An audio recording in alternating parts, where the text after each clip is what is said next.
Hello, and welcome back to another episode of Franchise Euphoria. Josh Brown here. Today's episode is brought to you by Franchise 5. Why Franchise 5? I'm glad you asked. Growing your franchise in a slow, deliberate, and thoughtful manner is a smart way to grow. Franchise 5 helps you do this by expanding 5 locations at a time with a Zen-like focus on the geographic locations that make sense for your growth. To learn more about this, go to franchiseeuphoria.com/franchise5. That's the number 5. So franchiseeuphoria.com/franchise5. Now to today's episode. So today I've got an interesting interview that's not directly franchise related. Every once in a while, I like to have people on the show who come from a closely aligned or perhaps an industry that can be beneficial to the franchise industry. And today is exactly that kind of an interview. I've got Abdo Riani, who is the founder of startupcircle.co, where aspiring and rising entrepreneurs can connect with and learn from successful founders over daily live Q&A sessions. He also mentors and guides entrepreneurs to first paying customers and beyond. And really enjoyed speaking with Abdo. He's got a good background. He's finishing up school, getting his PhD. He's sort of a serial type entrepreneur, but really focused in on the startup space to help those who are starting up. And we talk a bit today about things that you as a franchisee and franchisor can do that go beyond just paying money to get people to come to your location or doing traditional advertisements, and focus a decent bit about how you can invest in activities and communities and get-togethers that really just take up your time and don't necessarily cost you more of an investment. So without further ado, hope you enjoy this interview with Abdo Riani. Hello, Abdo. Welcome to Franchise Euphoria. How you doing? Good. How are you, Josh? Thank you very much for having me. Well, I'm excited to have you on. I mean, every once in a while, I like to get somebody on who's not directly related, as a franchisor or a franchisee, but has a business, has a model that can help out people in the franchise world. And I think your model fits with what you're doing with Startup Circle. But before we dive into that, take a minute or two and just tell the folks a little bit about your background. Yeah, absolutely. So I started my first venture back when I was a sophomore in college. I'm actually still in college, about one little presentation away from completing my PhD. Back then, when I started business, I still am actually. I was passionate about the environment. I wanted to create a solution that can boost awareness for the environment, that can boost recycling rates and contribute to the environment in general. So I created Recycler Spotter, a platform that rewarded users for their eco-friendly actions.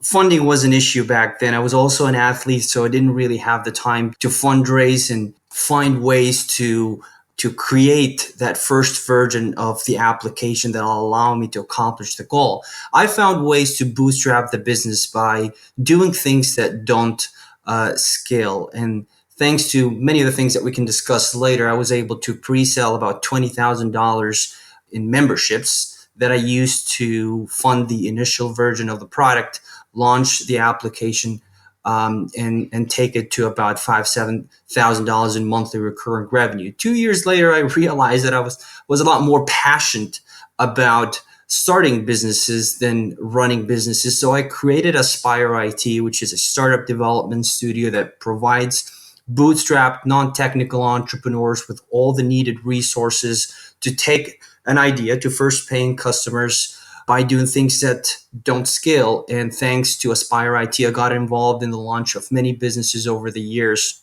Beginning of this year, I wanted to expand. I wanted to offer other products and services. So I started coaching entrepreneurs from idea to first paying customers. And today, in addition to that, I am also the founder of Startup Circle, where we provide entrepreneurs with guidance by connecting them with successful entrepreneurs over daily live Q&A sessions. And so, well, first of all, you were an athlete. What sport you play? I play tennis. Oh, cool. And also, I got to ask, because you mentioned it, what are you getting your PhD in? In finance. Finance. All right. Well, congratulations on that. Thank you very much. One of the things I think is interesting about what you do and sort of how you frame it is, you say doing things that don't scale. Can you break that down a little bit and explain that? Yeah, absolutely. So many entrepreneurs starting technology based startups think a lot about the product and not about the solution. In the beginning, though, Josh, the focus should be actually on delivering the solution, whether it's with a product or without a product. The idea is to go to market under the condition of the unavailability of the product. Let me give you an example of my first venture, for example, now that we talked about that. So my first venture rewarded users for recycling. You recycle 5, 10, 50 pounds of metal, you get points, you redeem those points by getting rewards from local businesses. So there are essentially two key stakeholders or three key stakeholders in this application: the recycling facilities, local businesses, that could be restaurants, coffee shops, etc. So the application would connect you with recycling facilities. It will allow you to scan your receipt, and then you can use that receipt through the application to scan it again in local businesses to get rewards. Now, it costs a lot of money to create that application. So one of the things you can do in the beginning to start solving the problem without the product, and until you build some traction, raise some funds, get some validation that you can use to create the product, is be the product.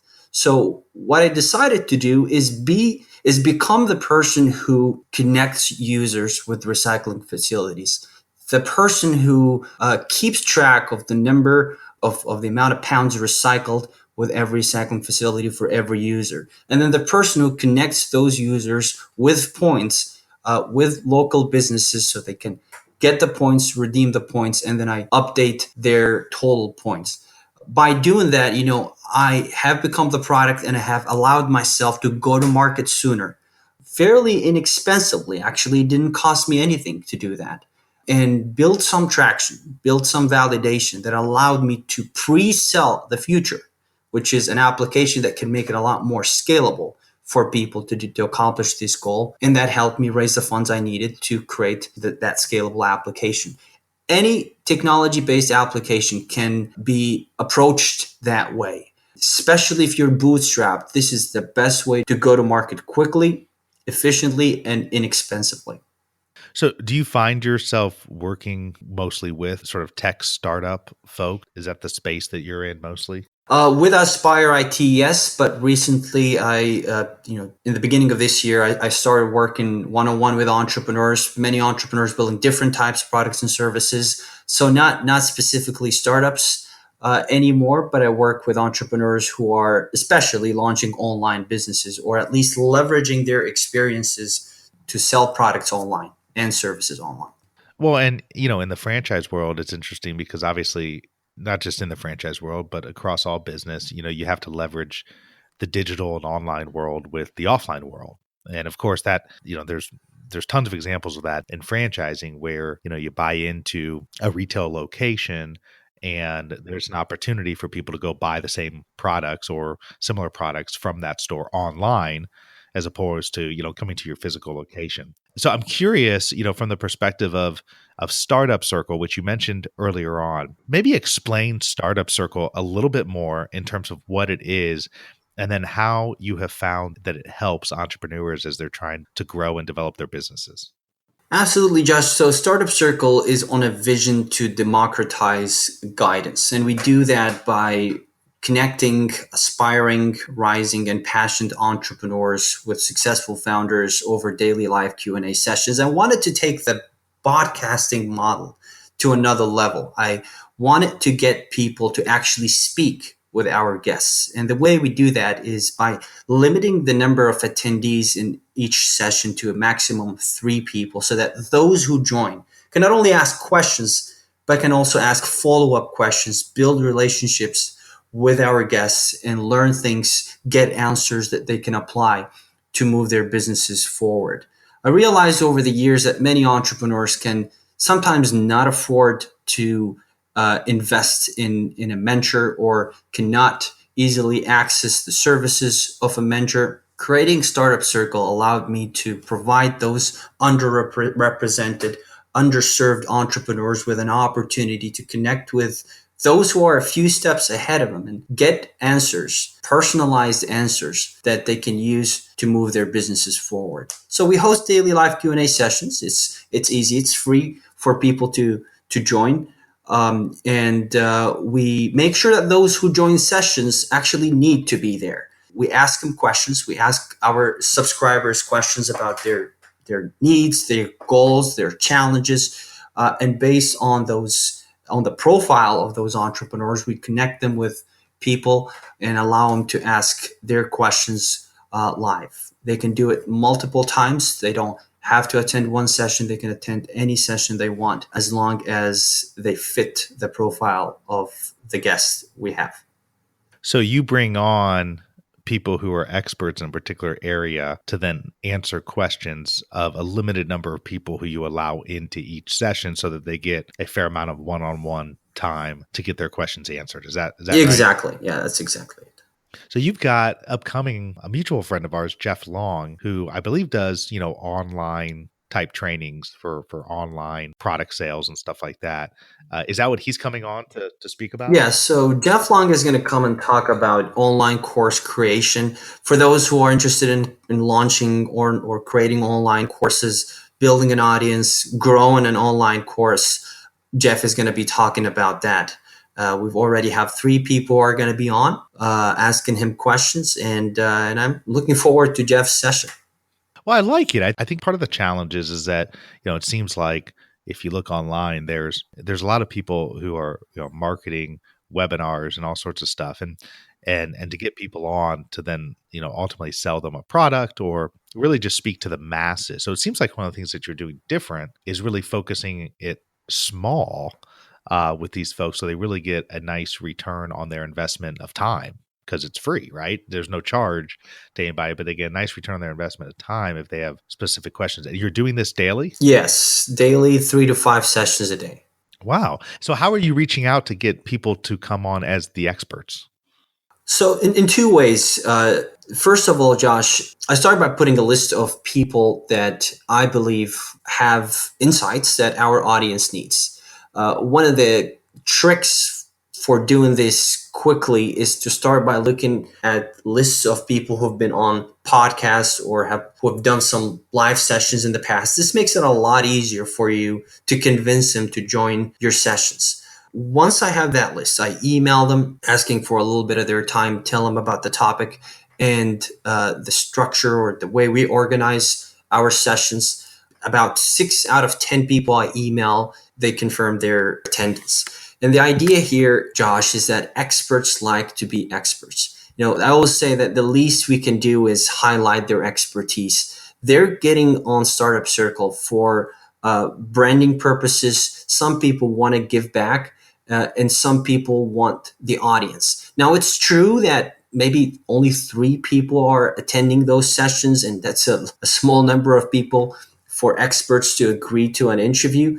But those sessions, the recordings of those sessions are also published on Startup Circle so that everybody else can watch those sessions afterwards. That's one way I reach out to those experts. When are you going to get me on there to talk Exactly. about franchising? Well, that's what I wanted to do after this session. Well, count me in. We'll do it on the recording. I'll tell you, I'm in. I love that. I love the opportunity to just talk with people, answer their questions, and do it in a small setting. So yeah, I'll be happy to come on to one of your shows. Awesome. I'll send you a calendar invite after this session then. Because have you had anybody focus on franchising or corporate growth, or have you had anybody focus on that sort of a topic? Not yet. Josh, I think you'd add a lot of value to Startup Circle and its entrepreneurs. Well, I think let me ask you this, and I don't want to put you on the spot too much, but are you in on these sessions too? I mean, are you a part of each and every one, or do you go back and listen to each one, or? Of course, I'm the host. So right now, I am the only host. I host every single session, and it starts with a conversation. We focus on one specific topic, discuss common questions about that topic for about 30 minutes, maybe a little less, perhaps 20 minutes, and then we open it for discussions. People can unmute their microphones, they can ask questions, they can interact with the speakers. and build relationships and get answers. So I am present in every single session. What's some of the feedback that you're getting from the people who are attending the sessions? Well, the feedback is amazing. Actually, a lot of people who have attended so many sessions aren't attending sessions anymore because they have so much to do with the knowledge that they've acquired in the previous sessions. One of the things I noticed, everybody is allowed to join sessions, but we make sure that those who join really need to be there. So we have kind of a qualification system that allows us to pick people who need to be there. And when we do that, we realize that those who join maybe 10, 15 minutes before the beginning of the session and leave 10, 15 minutes after the end of the session. Something that, if you notice, if you've ever been on webinars, people come and go, right? Those who attend Startup Circle sessions take full advantage of every session and have benefited greatly from it so far. Do you have any plans of getting other people to be hosts so that you can run multiple ones at the same time? Exactly, yes, I do. So one of the things we're doing right now is for those who've been attending many sessions, we're actually training them to become hosts. So they can interview their idols or people they look up to, and they can ask their own questions, help attendees get their questions answered. And that is our plan. Well, that's really cool. I really like the idea. I like the concept. I look forward to coming on. Thank you so much for coming on here and sharing a little bit about it. If you want to learn more about Startup Circle, you can go to startupcircle.co. If you want to learn more about Abdo Riani, you can go to his personal website, abdoriani.com, which is A, B as in boy, D as in dog, ORIAN as in Nancy, I.com. And anything you want to leave any of the listeners with? Josh, do we have a few more minutes? If you'd like to have a few more minutes, absolutely. I'd love to do that. So, Josh, here's the thing. One of the things I wanted to discuss today is that starting this year, as I mentioned earlier, one of the things I wanted to do was to launch different products and services. One of the things I really wanted to start with is starting by selling coaching services. And audience was an issue. I did not have an audience. One of the things that most entrepreneurs in the online space struggle with in the beginning is building an audience, building a brand, and differentiating themselves from others. So one of the things I did was I launched the Bootstrapping Summit, where I documented the journey of over 100 entrepreneurs. That has helped me accomplish many goals. Thanks to that initiative, I was able to leverage the audience of the experts that I had on, who invited their audience instead of competing for the attention of their audience. That has helped me, as a result, pre-sell my coaching services and connect with some of the most successful entrepreneurs on the market. Trying to connect this to the franchising space, Josh. One of the things that many local franchisees do is sponsor events, correct? Sure. Yeah. So, Josh, it has occurred to me that I've taken this model offline right now. I have done the same thing with partnerships with local chambers of commerce, and I told them it may not be feasible for you to bring XYZ expert to come and talk in person about this topic. But what I can do is I can bring those entrepreneurs live. I can host this event. All I need from you is to invite your audience, is to invite chamber members.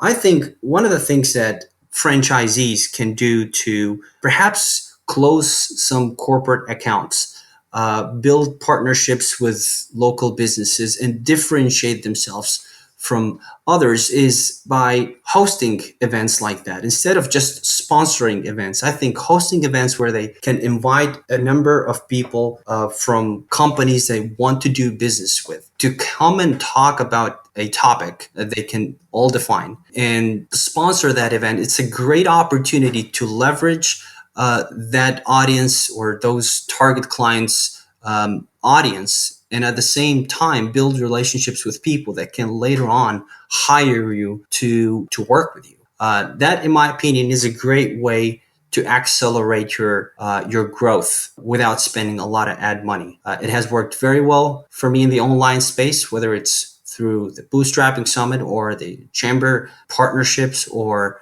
joint ventures that are created with companies that sell complementary products. And I think it works very well with the in-person events as well. That's an idea I wanted to share before we wrap it up. Well, I like that. So yeah, before we wrap it up, let's tee that out a little bit more. So if I'm a franchisee and, typically, you see with a lot of franchises sponsor local events, it could be a variety of things. It can be, anything from, obviously like a little league game or series or something like that, all the way to different corporate events or depending on what they're looking for. Your concept is to have them be the host of the event. So basically have people come to them.